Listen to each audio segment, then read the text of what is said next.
Wa qala sallallahu alaihi wasallam kutiba ala ibni Adam nasibuhu minaz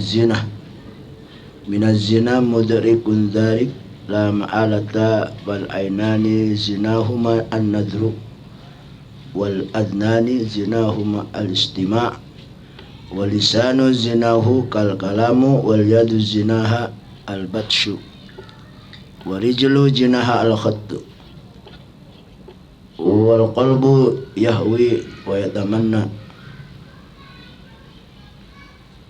yatamanni wa yusaddiqu dhalikal farju aw yukadzibu likulli ibni Adam haddun minaz zina. Bismillahirrahmanirrahim. Lanjut dari masalah bab yang ketiga ini, yaitu an-nadhu wal manzur, tentang masalah pandang dan memandang.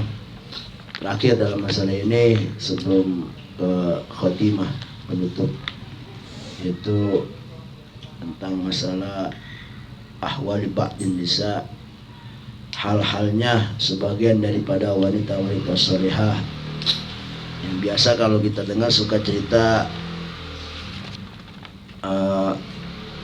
ulama-ulama atau orang-orang soleh dari kalangan laki, tapi insya Allah sini akan dari kalangan perempuan. Yang mudah-mudahan istri-istri kita atau anak-anak kita yang perempuan-perempuan tabarukan, terpaulan pada bab yang 4 ini, mereka menjadi orang-orang yang betul-betul istiqomah dalam agama, begitu cintanya kepada Rasulullah Sallallahu Alaihi Wasallam.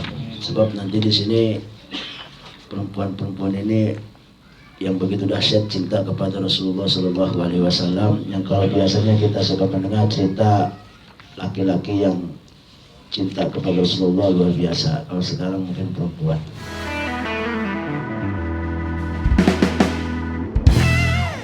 Kita tidak bisa pungkiri bahwasanya segala apapun yang terjadi di alam dunia ini takdir Allah Subhanahu wa taala. Ya. Takdir berarti pilihan Allah, kita tinggal terima bersih, terima beres. Di sini dijelaskan kemarin bahwasanya perempuan itu wajib tidak boleh terlihat dan dia tidak boleh melihat, dan sebaliknya juga laki-laki yang bukan muhrimnya itu dia tidak boleh memandang dan dia juga tidak boleh dipandang dengan yang bukan muhrimnya. Jadi sama-sama saling menutupi. Namun kita tidak bisa pungkiri dalam hadis ini, waqala sallallahu alaihi wasallam kutiba, telah ditakdirkan, artinya telah ditulis di Lauhul Mahfuz ala ibni Adam, pada semua Bani Adam, berarti turunan Nabi Adam, manusia berarti semua. Terwabil khusus untuk kaum muslimin. Ini kaitannya dengan dosa pandang memandang, berlakunya hanya dalam agama Islam. Aibudi alaihi wa asbat atau wa usbit, bahwasanya telah ditakdirkan, telah dikodokkan oleh Allah Subhanahu wa taala, telah dipastikan dan ditetapkan fil Lauhil Mahfuz, pada Lauhul Mahfuz. Apa? Nasibuhu minaz zina.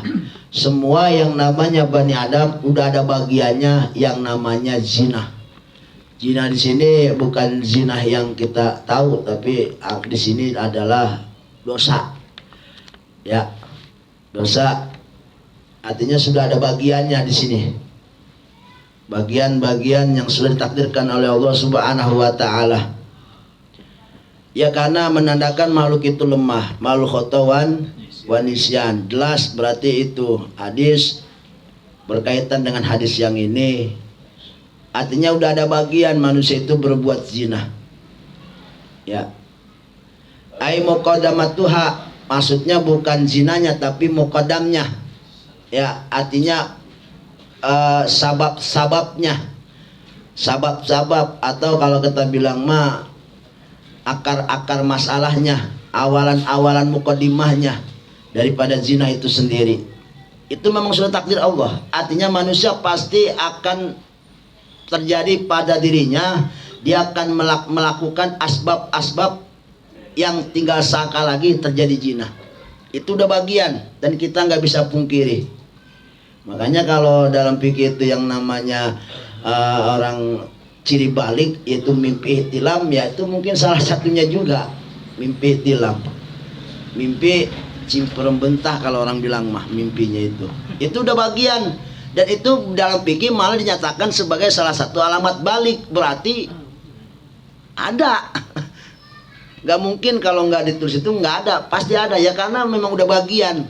Jadi ulama menyatakan ciri orang-orang balik itu terutama laki-laki yang mimpi ihtilam, atau yang cowok, cewek atau cowok mimpi ihtilam. Artinya ihtilam itu mimpi bertemu dengan seseorang yang mungkin di Arab nandain kalau dia itu balik, dia itu dewasa. Nah, itu bagian, berarti udah jelas bagian dari Allah Subhanahu wa taala. Muqaddimah zina. Kama naqal Aziz anil Manawi, sebagaimana dinukil oleh Imam Aziz daripada Manawi, dan ini juga keterangan ini ada di kitab Ihya Ulumuddin karangan Imamul Ghazali. Jadi ada bagiannya, udah takdir dari Allah Subhanahu wa taala, ketetapan Lauhul Mahfuznya. Mudrikun fahuwa mudrikud dzalik, dan dia pasti akan menemukan itu, dan dia pasti akan terjadi pada dirinya, artinya. Ya, mala ya ilu, apapun yang tidak dihalalkan buat dirinya, pasti itu akan bertemu dia. Artinya dia akan menemukan hal ini, sebab sudah takdir Allah, dan itu bagian untuk Bani Adam. La mahalata, tidak diragukan lagi, nggak ada keraguan. Kama naqal la mahalata bima bipatil mimi ay la buddha wala syak. Jelas kita nggak bisa pungkiri, ini pasti terjadi. Mana fal ainani zinahuma an nadru, ya, jinah mata kedua mata kita ini ada bagian jinahnya apa? An nadru, yaitu memandang sesuatu yang luar biasa. Ya, wanita apalah pokoknya mah. Ai malayahil, sesuatu yang nggak dihalalkan untuk dipandang. Ya, termasuk dari semua, salah satunya perempuan yang bukan muhrim. Ya itu emang udah bagiannya, udah dapat bagian seperti itu. Ini kan termasuk muqaddimah zina. Wal adnani, dan dua telinga kita, zinahuma al istima. Jinahnya itu yaitu mendengar, ai ila ma la yang bagi syar'an, yang enggak pantas untuk didengar menurut agama. Ya, apa aja yang enggak pantas, artinya yang menyalahi daripada anjuran agama.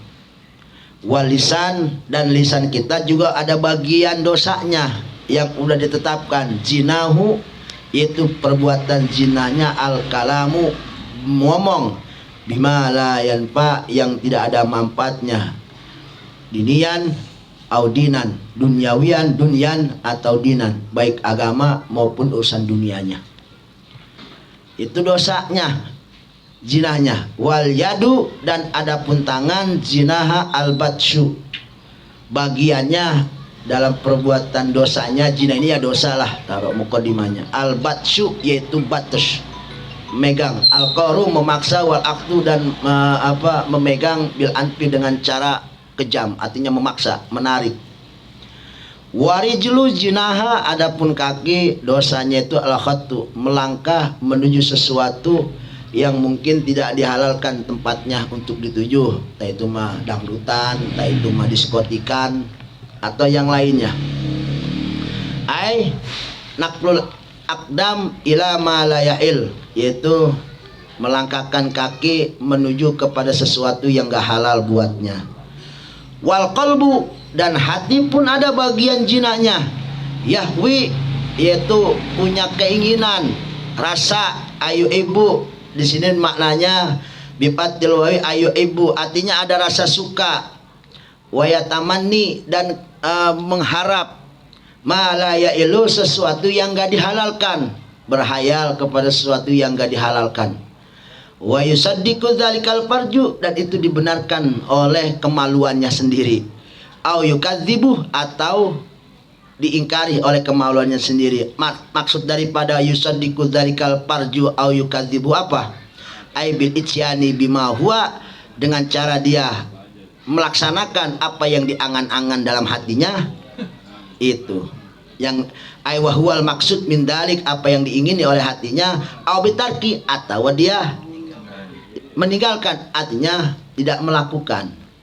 Rahul Muslim dari Abu Hurairah. Jelas berarti dari di sini luar biasa. Jadi kita tahu rupanya semua anggota badan kita udah ada bagiannya, takdir dari Allah tentang masalah hal zina. Artinya yang unsur-unsurnya ini menuju kepada sesuatu hal tersebut. Karena banyak ulama berpendapat, dan ini ikhtilaf, bahwa dosa paling besar itu kan syirik, yang kedua adalah membunuh, dan yang ketiga adalah zina. Tapi ada ulama berpendapat zina yang nomor 2, nomor 3 membunuh. Kenapa alasan membunuh itu lebih syirik, kemudian membunuh, kemudian zina? Karena yang namanya membunuh, ada yang beranggapan zina itu lebih tinggi daripada membunuh, sebab membunuh ini dosa berkaitan kepada manusia. Artinya dikala orang membunuh, kemudian yang bersangkutan itu memaafkan, maka dia bebas dari qisas. Beda dengan zina. Kalau zina mah dosa ke Allah. Bagaimana cara minta maafnya ke Allah kalau Allah nggak maafin? Nah, ini kan bahaya jadinya. Gitu. Dan lagi sedihnya ini, kalau yang namanya membunuh paling bantal ya 100 hari orang udah hilang sedihnya. Ya, apalagi bandanya banyak. Udah lupa aja seminggu. Tapi yang namanya zina ini membunuh manusia secara batinnya sampai seumur hidup. Bayangin coba, itu anak ditanya babanya nggak ada. Dia punya cucu, ditanya lu ada engkong, lu nggak ada. Putus soalnya. Dia punya cicitnya ditanya, buyut itu siapa? Nggak ada. Terus sampai kiamat, putus, sampai situ turunan. Ini saking dahsyatnya dosa zina dan bahayanya dosa zina. Karakternya ya seperti ini. Dan di dalam masalah hukumnya pun luar biasa. Kalau orang membunuh, palanya dipenggal langsung, betul nggak? Kalau dikisas, nyawa bayar nyawa. Caranya bagaimana? Dipenggal palanya, set. Sadis nggak? Sadis. Tapi hukum zina lebih sadis lagi. Ditimpain pakai batu sedang-sedang.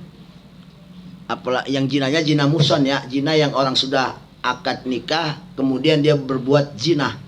Beda sama guer muson. Kalau yang muson itu berarti hukumnya diranjam. Tahu diranjam? Berarti dia harus ditimpain dengan batu sampai mati. Kayak disiksa dulu. Sadisan mana coba tuh? Kalau orang membunuh, penggal bret langsung mati. Kalau yang dosa zina muson ditakdirnya itu dengan cara ditimpa dengan batu sampai mati. Bayangin tuh, mana lebih sadisan coba. Disiksa dulu berarti kalau yang namanya zina mah. Cara mengkisasnya, cara menghukumnya. Kalau dosa membunuh tinggal dipenggal aja langsung mati. Kalau ini enggak, timpain. Sampai kuat dia mati aja. Sampai kapan? Seharian timpain kuat terus aja sampai mati. 2 hari terus. Bayangin, batu segede-gede gini lumayan. Nah, segede gini nih. Ayo, sadis kan itu. Lebih sadis daripada ini. Tapi tujuan hukum Islam memang dari sini dipandang oleh dunia luar itu hukumnya ekstrim. Jadi nggak diterima oleh mereka. Padahal hukum Islam itu bukan dilihat dari segi masalah takdir, tapi dari segi ada istilah mati 1 tumbuh 1000. Sehingga dikala ada 1 orang melakukan, semua menyaksikan, mereka semua merasa takut, sehingga aman manusia. Nggak ada yang melakukan perzinahan, pembunuhan dan sebagainya. Kenapa? Sadis. Kita jangan jauh-jauh. Syariat Islam kalau dilaksanakan insya Allah aman semua. Korupsi nggak usah digantung di Monas. Korupsi nggak usah dipenggal kepalanya. Cukup jempolnya hilangin 1 biar nggak bisa tanda tangan. Saya yakin nggak ada yang korupsi. Artinya dikala korupsi dari 1 miliar ke atas, jempol potong 1. Cukup. Nggak bisa tanda tangan dia. Kalau tunjuk dibontungi masih bisa tanda tangan. Tapi kalau jempol ribet megangnya. Iya, tinggal jempol aja potong 1, saya yakin aman. Negara Indonesia aman tanpa korupsi. Jadi intinya apa? Itulah Islam itu membuat satu hukum seperti itu untuk adanya kehidupan. Sebab adanya hukum seperti itu pasti kehidupan itu akan ada. Yang disebut dengan satu mati satu tumbuh seribu. Jadi satu kena hukum, yang lain masa takut, jadi aman kehidupan. Itu maksud daripada hukum Islam. Jadi jelas ini hadis Rasulullah Shallallahu Alaihi Wasallam, mudrikun darik, pasti kita semua akan menemukan itu. Dan saya yakin hampir di sini mungkin 70-80% sabab baliknya pada ihtilam semua. Betul nggak? Ayo, masih ingat nggak? Mungkin yang ada yang dulu pernah ingat kelas 3 SMP dulu masih balik, pas numbuh baliknya seperti apa? Hampir semua ngalamin ini, dan hampir semua ngalamin ini, dan itu pasti. Ya, itu memang sudah menjadikan ciri, gitu. Ya, itu takdir dari Allah Subhanahu Wa Taala. Intinya seperti itu. Maka dipikir ada istilah ciri orang balik itu ya mimpi, ihtilam itu, ihtilam. Ya, jadi orang dewasa. Wa qala sallallahu alaihi wasallam, ada hadis Rasulullah juga, hadis lain ini mah mungkin riwayat lain. Ini kalau nggak salah ada di kitab Ihya-nya ini, yang keterangan di kitab Ihya, kita Ihya Ulumuddin. Liqul ibni Adam adzun minaz zina. Bahwasanya setiap manusia itu ada bagian zina. Maksudnya di sini tadi artinya itu mukodimahnya. Apa? Mukodimahnya terjadinya perzinahan. Jadi bukan zinanya tapi mukodimahnya. Fal ainani taziyani wa zinahuma nadru. Tuh. Jadi masih keterangan hadis yang tadi juga sama. Bahwasanya kedua mata itu berbuat pasti dia akan berbuat zina. Dan zinahnya itu apa? An-nadru, memandang sesuatu yang gak halal buat dirinya.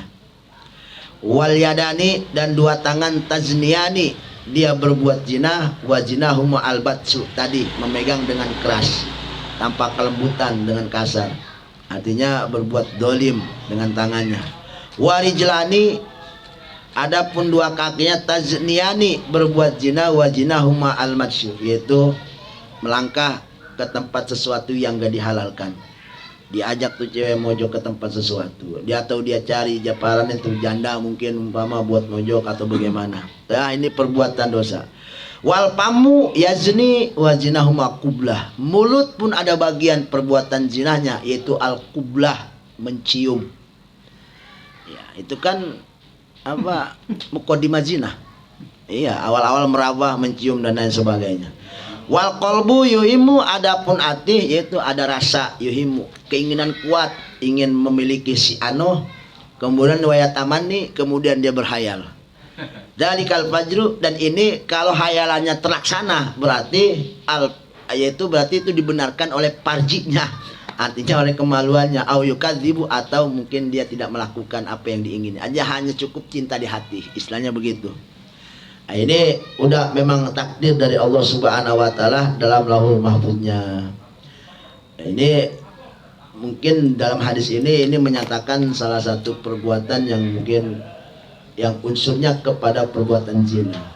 Mata, artinya mata ini berbuat sesuatu yang akan ke situ arahnya, tangan ke situ arahnya, kaki ke situ arahnya. Jadi memang udah bagiannya, gitu. Sampai hati pun udah bagiannya. Maka kemarin kita baca satu syair, yaitu yusirrun nadirah ma dzarra khatirah.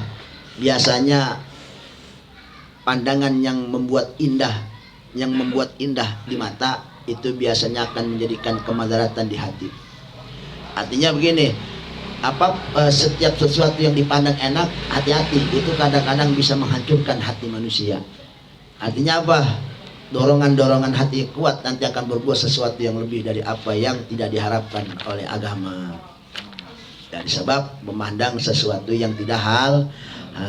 Sebab la marhaban bisurun ada bidoror. Tentunya tidak adalah satu kebahagiaan yang indah dipandang kalau baliknya itu akan menjadikan bahaya atau kemadaratan buat orang yang punya mata, yang punya hati. Dari mata turun ke hati, dari hati nyebar ke tangan, nyebar ke pikiran bagaimana cara mendapatkannya, betul nggak? Benar nggak? Udah dapat akal, kaki melangkah. Ketemu orangnya, tangan bermain. Oh, terus dan terus berlanjut. Nah ini yang jadi bahaya. Dari gara-gara memandang. Awas, bukan hanya masalah wanita juga, hal yang diharamkan tuh banyak. Bahkan lewat mata ini lebih bahaya. Emang kita kesel sama tetangga gara-gara apa? Ngintip doang di jendela, ada tetangga beli motor baru. Ngintip doang di jendela, padahal mah nanya kagak, ngintip doang. Hati panas, betul nggak? Awalnya memandang, maka jagalah, hati-hati dengan matamu. Jagalah dia supaya tidak menimbulkan sesuatu perkara yang tidak diinginkan oleh diri kita. Ya, jaga hati. Hati bisa terjaga insya Allah lewat mata. Sebab mata itu kuncinya hati. Miftahul qalbi itu ya mata. Mata itu kuncinya hati. Kalau kuncinya terbuka, maka akan ada sesuatu apapun bisa masuk ke dalam hati. Tapi kalau mata kita meremin, berarti terkunci itu hati. Nggak bakal ada yang masuk apa-apa. Gara-gara kita punya pikiran apa? Ya gara-gara kita melihat apa yang jadi pikiran kita, kan begitu. Coba kalau kita merem nggak ngelihat, nggak bakal ada tuh di hati sesuatu. So kuncinya hati itu bisa terbuka kalau mata terbuka, dan hati bisa tertutup, artinya nggak ada yang masuk kalau mata dimeremin, gitu, ditundukin. Terakhir hadis Nabi Shallallahu Alaihi Wasallam dari masalah memandang yang tidak dihalalkan oleh agama. Waqala Rasulullah Shallallahu Alaihi Wasallam li ibnatihi Fatimah. Rasulullah pernah berkata kepada Siti Fatimah, ananda tercinta radhiyallahu anha, ayyu syai'in khairul lil mar'ah. Rasulullah pernah nanya, wahai anakku, apa yang terbaik dan yang paling baik buat wanita? Faqalat, dijawab oleh Siti Fatimah, alla tara rajulan wala yaraha rajulun. Yang terbaik buat wanita adalah dia tidak memandang kepada laki, dan laki itu tidak memandang kepada dirinya. Dia nggak mandang itu orang nggak memandang kepada dirinya. Itu terbaiknya perempuan. Gitu. Ya, fadam mahaileh. Seketika juga langsung Rasulullah mendekap Siti Fatimah. Jadi jawabannya sangat luar biasa, sehingga Rasulullah menyikapin Siti Fatimah akan jawabannya ini. Waqala, langsung berkata Rasulullah Shallallahu Alaihi Wasallam, dzurriyyatan ba'duha min ba'din, ay ba'duha ala dini ba'din. Sebagian dari perempuan itu akan menulungi agama sebagiannya. Au ba'duha min waladin, atau sebagian daripada perempuan min waladihi, dari anaknya. Ba'dun minan nasin kama fil khazin, yaitu akan menjadi penolong-penolong agama. Artinya dari perempuan yang soleha seperti ini, yang menjaga dirinya tidak terlihat orang dan orang nggak melihat dirinya, nanti akan dia akan menjadi seorang yang menolong, atau mungkin anak-anaknya yang akan menjadi penolong-penolong agama. Artinya orang-orang soleh lah bahasanya. Maka fastah sana, dianggap baguslah jawaban kaulaha, daripada jawaban Siti Fatimah oleh Rasulullah Sallallahu Alaihi Wasallam. Wa kana ashabu Rasulullah Sallallahu Alaihi Wasallam, dan setelah adanya hadis tentang masalah dahsyatnya mata memandang, para sahabat Rasul ini, ya mungkin kita tahulah akhlak mereka itu seperti apa. Sampai-sampai karena sebagian dari sahabat-sahabat Rasulullah seluruhnya, yaitu yasuddunal kuwa, dikala ada rumah, ada lubang angin, lubang jendela, dirapetin semua, lubang-lubang atau lubang angin, lubang jendela, fil aitan, di tembok-tembok rumah-rumah mereka. Apa tujuannya? Li alla tattani'a an-niswanu ila rijal, supaya anak-anak perempuan mereka enggak ada yang ngintip laki-laki pada lewat. Wara'a Mu'ad, dan Imam Mu'ad pun melihat wanitanya bil kuah padarabah, dikala anak perempuan yang ngintip ke jalanan dari jendela, ditabok itu anak perempuannya sama Mu'ad ya, bin Jabal. Ini saking takutnya mereka akan fitnah yang ditimbulkan oleh perempuan, dan lebih dahsyat lagi mereka lebih takut lagi yang ditimbulkan oleh perempuan-perempuan mereka. Gitu. Jadi perempuan dulu mah benar-benar dikekep gitu. Ya, benar-benar dikekep. Ya karena mereka nggak mau gitu. Terjadi kata Rasulullah, kata Siti Fatimah kan tadi jawabannya Allah tara rajulan wala yaraha rajulun. Dia nggak lihat laki, laki nggak ngelihat dia. Itulah yang terbaik, perempuan yang terbaik dianggap oleh Rasulullah Shallallahu Alaihi Wasallam. Nah, gitu. Ini patut kita contoh. Artinya perempuan bolehlah keluar rumah, istilahnya begitu. Ya kunciannya mungkin nggak ada lagi, kita kuncinya bagaimana? Maksain banget nggak? Apalagi dia kita punya anak perempuan, kita bekap di rumah habis. Ya benar nggak? Nah, artinya keluar boleh kalau memang keperluan saja. Intinya begitu aja. Boleh keluar tapi asal keperluan saja. Di luar keperluan yang nggak usah amat juga kali begitu. Ya intinya itu kuncian kita hidup di zaman sekarang ini. Bolehlah keluar kalau memang ada keperluan, apalagi yang mendadak atau yang penting. Selebihnya dari itu nggak usah. Ya kiat-kiat kita aja caranya itu mah terserah, trik-trik kita semua gitu sebagai kepala rumah tangga, triknya terserah mau gimana caranya itu mah. Artinya cara untuk melaksanakan syariat yang ini nih, hadis ini terserah caranya mau bagaimana. Sebaik apa semaksimal kita aja. Semaksimal kita. Kembali lagi ya, saya bukannya dari saya ini ucapan Rasulullah ya. Kalaupun memang ini enggak akur dengan keadaan kita, ya kita jangan kesel. Emang begini aturan Rasulullah, aturan agama yang terbaik buat kita. Namun kan kita kembali lagi, paling minimnya kebijaksanaan orang ngaji itu yaitu tadi, tahu dosa, tahu pahala, tahu hitam, tahu putih. Jadi jangan sampai ini salah kita katakan benar, ini benar kita katakan salah. Itu yang bangkawara sama Allah, dan itu yang bangkawara sama Rasulullah. Intinya mau begitu aja ngaji. Paling minimnya ya begitu, pengakuan dosa kalau memang dosa, pahala kalau memang pahala, hitam kita katakan hitam, putih kita katakan putih. Kenapa kita bisa mengatakan putih-putih, hitam-hitam? Karena ngaji. Nggak tahu yang nggak ngaji mah. Kalau misalnya terjadi apa yang tadi diajarkan oleh Rasulullah dalam hadisnya, apakah dia membenarkan, apa dia mensalahkan? Kan itu yang jadi masalah. Itu yang jadi masalah. Kalau umpama masalah dia membenarkan salahnya, ini masalahnya ngelawan Allah jadinya.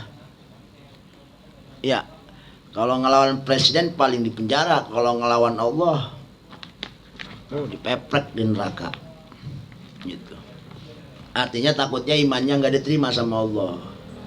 Imannya nggak diterima karena melawan hukum syariat. Hukumnya haram, nggak boleh. Hukumnya haram. Kalau yang haram kita katakan halal, ya yang halal kita katakan haram. Jadi sama aja menjual ayat ini, memutarbalikan fakta atau hukum. Hukumnya haram, nggak boleh. Dan lebih-lebih lagi takutnya kita keluar dari agama Islam, nggak diterima keimanannya. Naudzubillah summa naudzubillah min. Dari biarlah sebodoh-bodohnya orang Muslim dia tahu ini dosa dan ini benar, ini salah. Itu aja intinya mah. Jadi kembali ke paling itu mah ngaji paling dasar banget udah itu mah. Ya kan apul iman disebutnya. Iman paling lemah yang kalau cuman ngomong di hati. Berontak dia akan sesuatu yang mungkar, tapi nggak bisa lewat tangan, dia nggak mampu lewat mulut, di hati. Hati berarti ingkarnya di hati tentang perkara yang disalah, yang tentang perkara dosa, dia nggak mampu dengan tangan berubah dengan mulut, berarti imannya lemah, termasuk iman yang paling lemah. Ya masih untung itu juga sebetulnya yang paling bahaya tuh hati diam-diam aja, dan yang paling parah lagi demen lagi. Ya. Encing hajatan manggil dangdutan. Ya, kita mau rubuhin itu panggung. Encang coba bayangin. Kita mau ponakan. Kita pengen ngomong, ya ngomel-ngomel pakai mulut, teriak-teriak apa nih, kita takut. Paling gak kan di hati, kagak demen sama ini. Kan begitu bahasanya. Gua gak demen sama ini, gua gak demen pokoknya mah begitu aja. Cukup di hati. Itu udah batasan iman mah di situ. Kalau sampai hati diam aja, hatinya anteng-anteng aja mau manggil apa ke masa bodoh, umpama di hatinya diam aja. Salah. Ya, ini yang disebut dengan orang yang makan nangka kita kena getahnya. Dia yang dangdutan kita kena dosanya juga karena kita diem, nggak munkir, nggak ingkar, dah hati juga. Bahkan yang parah lagi kalau sampai demen juga sama nyawer dah tuh, itu lebih parah lagi deh itu mah. Itu mah 11-12 jadinya. Ya, kan yang manggil dia masa dosanya gue dapet, ya kan lu ngedukung namanya kalau nyawer mah. Iya, yang nyawer berarti kan ngedukung, berarti yang memaksiat. Gitu. Ya. Ya, saya yakin lah hampir sini nggak ada yang mampu kalau yang manggil itu atasan kita. Ayo coba encang kita manggil dangdut, siapa yang berani ngomel-ngomel ponakan? Apalagi tuh panggung jerubuin jegar gaji. Habis kita diberbet galakan dia. Bener nggak ah? Intinya ya seperti itu. Alhamdulillah namanya ada hadis sampai ingkar di hati. Coba kalau umpama cuman harus sanggup pakai tangan. Hah? Saya yakin di gang ini nggak ada yang aman, nggak ada yang damai, encang mancing pada ribut semua, ponakan pada berantem semua, ngawah gara-gara dangdut. Iya, ya kalau kewajiban iman itu pakai tangan, coba mau nggak mau kita harus lawan pakai tangan, menghadang pakai tangan, ya kan? Lah kalau umpama kita nggak mau pakai tangan, untungnya sampai di hati, cukup di hati mungkin kita kagak tahu, kita ingkar, kita kagak demen, kita manyun di hati walaupun di mulut senyum, di hati kita kagak demen ya sama kelakuannya. Kan gak ketahuan namanya. Alhamdulillah berarti Rasulullah masih ngedukung iman sampai segitunya detailnya Rasulullah. Sebab Rasulullah tahu kita ini cemen-cemen. Umat Islam yang cemen, galak sama orang tapi sama keluarga nggak galak. Ya kita kalau lihat orang lain main judi galak, wah, giancang kita main judi lewat aja, betul nggak? Iya makanya orang itu kan ada yang nyapu dari dalam keluar, ada yang nyapu di luar aja. Itu artinya dia beberes keluarga dulu, baru dia beberes halaman. Nah, kalau ada orang yang cuma beberes halaman doang, keluarga nggak dibeberes, gitu. Alhamdulillah berarti ya, kita masih disayang sama Rasul intinya mah. Ya masih disayang sama Rasulullah Shallallahu Alaihi Wasallam. Sebab Rasulullah tahu umatku mah zaman akhir nanti mah cemen semua, nggak ada yang gagah-gagahan, nggak ada. Engkregannya doang nanti umatku mah. Engkregannya doang, sorban mah segede ban bajai. Ya begitu. Oh, ya bener nggak? Akhirnya ada yang jolim malah didukung, ada yang milik pemimpin kafir malah didukung, diputerbalikan fakta, ya kan? Dia bikin sejarah-sejarah yang ngawur ngidul, nggak ada dari sononya. Pemimpin apa kan itu berarti perbuatan dolim yang Masya Allah bahkan didukung oleh mereka mati-matian. Kalau yang dukung bukan muslim, kita sih masa bodoh. Ini kalau yang dukung kiai juga kan parah udah, itu mah jual ayat namanya demi jabatan. Ini kan fitnah udah sampai ke sini. Nah, itu sampai ini beres berarti cukup dah.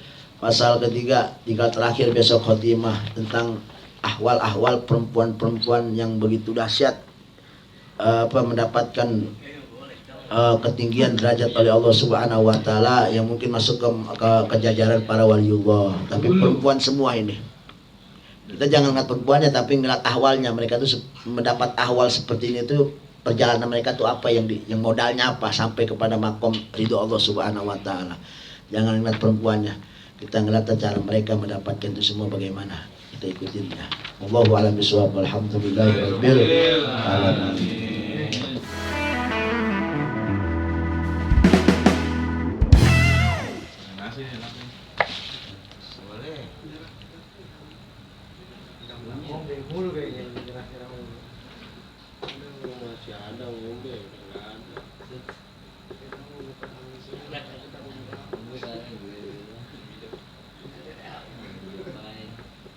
Dari dulu nanya ngombe kan udah ada catatannya di mobil paket Mahfud. Kita ini pelaku zina cat di sana nih. Aduh, yang cewek yang lagi gini mah nggak ada tambah. Nih kecil lebih ada kecil. Pelaku zina.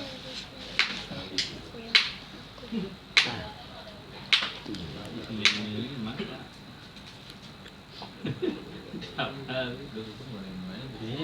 Udah pada pintar semua.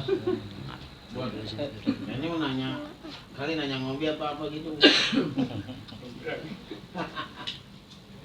Cik, bukan mau nanya.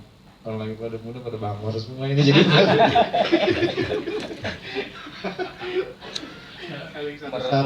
ada yang satu sarung berdua. Yang gue kaku. Udah deh, gini, pertanyaan gininya kali ya. Yang keren doang. Pertanyaannya kan kita waktu Jadi lama lagi tuh.